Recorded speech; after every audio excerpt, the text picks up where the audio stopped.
सुनो इन जेनोसाइडल मेनियाक्स की, जाके एक न्यूक्लियर फैसिलिटी को अटैक कर दिया। एक न्यूक्लियर फैसिलिटी को इजराइल ने ईरान के अंदर जाके एक बुशेहर न्यूक्लियर साइट है उसको जाके हिट कर दिया। कोई लिमिटेशन ही नहीं है इन लोगों की। कल 2 लीडर्स को मारा था ईरान में, आज जो इनके इंटेलिजेंस मिनिस्टर है उनको भी मार दिया। क्या मिल जाएगा इससे, क्या मिल जाएगा? दीस इजराइल की बात कर रहा हूं, इनको याद दिलाना पड़ेगा तुम एक छोटे से देश हो, तुम्हारे पास कोई भी राइट नहीं है कि तुम जाके पूरी दुनिया को तबाह कर दो, क्योंकि तुम्हारे जो एक्शंस हैं उससे पूरी दुनिया खतरे में आ रही है। अगेन मैं फिर से बोलूंगा, ये सारे जितने भी वाइज हेड्स हैं, जितने भी एक्सपर्ट्स हैं, जो दुनिया इतनी ज्यादा देखी हुई है उन्होंने, वो सब आके ये बात कहते हैं इजराइल की हालत इतनी खराब है, इतनी ज्यादा खराब है कि अब तो वीडियोस निकलने लगे इतने सारे डिस्ट्रक्शन दिखाते हुए। इनका आयरन डोम जुमला है, क्लियर हो चुका है। अब तो एयर डिफेंस मिसाइल्स भी खत्म होने लगी हैं। मतलब यहाँ पे चला कौन रहा है? सवाल तो ये, नेतन्याहू तो सामने आ नहीं रहा।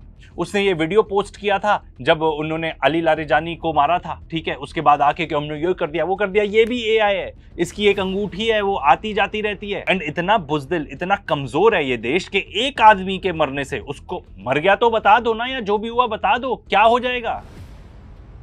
होएगा ये कि जो ये ईरान को कहते हैं कि 1 लीडर उनको असैसिनेट कर देंगे, रेजीम गिर जाएगी, असली में तो ये रेजीम है गिरने वाली। बता दो पूरी दुनिया को कि तुम्हारा प्राइम मिनिस्टर भी सेफ नहीं है, कोई सेफ नहीं है इस पूरे देश में। बंकर में बैठा था वो, पर ईरानियन मिसाइल्स इतनी ज्यादा तेज थी, इतनी स्ट्रॉन्ग थी कि वहां भी मर गया, नहीं कुछ कर पाया। बंकर वंकर में रहने से कुछ नहीं हो पाया। और इनकी जुर्रत देखो, ये जाके अब लेबनान को इन्वेड कर रहे हैं। अब बुला रहे हैं ऑलमोस्ट 5 लाख रिजर्विस्ट को कि आओ। क्या ये प्लान पहले नहीं था? अब ये पूरी कोशिश कर रहे हैं कि लेबनान को आधे में बांट दें, ठीक है, ब्रिजेस वगैरह डिस्ट्रॉय कर रहे हैं, वहां पे जाके जो पेट्रोल स्टेशन है उनको फोड़ रहे हैं। क्या फायदा होगा इससे? आप सिर्फ केओस मचाना चाहते हो, केओस। इनको लगा हिजबुल्लाह तो खत्म, ठीक है, हम जाएंगे, we will walk into Lebanon, क्योंकि देखो लेबनान में कोई जो लेबनान देश है उसकी कोई आर्मी वार्मी नहीं है, हिजबुल्लाह ही है। Hezbollah is much stronger than the Lebanese army. पर ऐसा हुआ नहीं। अब हिजबुल्लाह के रॉकेट्स भी आ रहे हैं।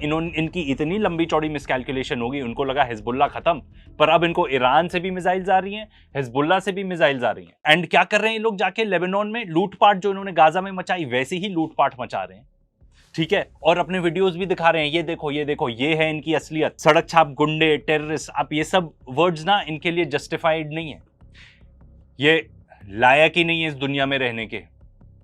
ये देश जब तक एग्जिस्ट करेगा पूरी दुनिया के लिए खतरा बना रहेगा, पूरी दुनिया के लिए। एंड अब तो हिजबुल्लाह की मिसाइल्स टेल अवीव के बियॉन्ड साउथ ऑफ इजराइल तक पहुंच रही हैं।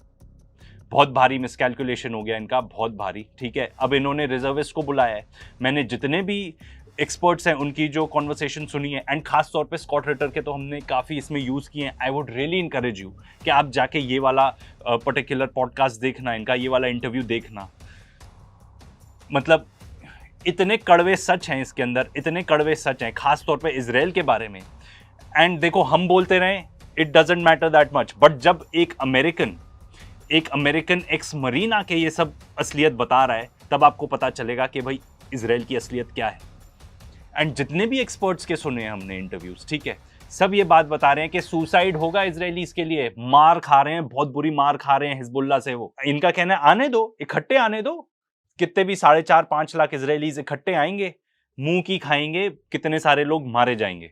शायद यही रिक्वायर्ड है कि ज्यादा से ज्यादा इजरायलीज मरे। उन्होंने ये भी बताया, इसलिए मैं आपको रिक्वेस्ट कर रहा हूं कि प्लीज जाके ये वाला इंटरव्यू सुनना, कि जो लेबनान के पीएम है, प्रेसिडेंट है, दे वर्क फॉर मोसाड, या at least they don't work for the Lebanese people. सुन लीजिए। So they can all die, because that's what's going to happen. Hezbollah is going to kick their ass. Hezbollah is in an existential struggle right now. You know, Hezbollah before never really did the fight to the finish mode, because they were also linked to the Lebanese government. Lebanese government's proven itself to be nothing more than a Mossad front. The president and the prime minister work for Mossad. I'll say it again. The president of Lebanon and the prime minister work for Mossad. Now, it could be directly or indirectly, meaning maybe Tom Barak, the American ambassador, is to Turkey, who is now the Lebanese special envoy. He's a front for them. But the bottom line is they don't work for the Lebanese people. Because if they did work for the Lebanese people, they'd have declared war on Israel already for all the bombing that took place in Beirut and elsewhere. America की तो हालत ये है कि उनके लोग ही fight नहीं करना चाहते।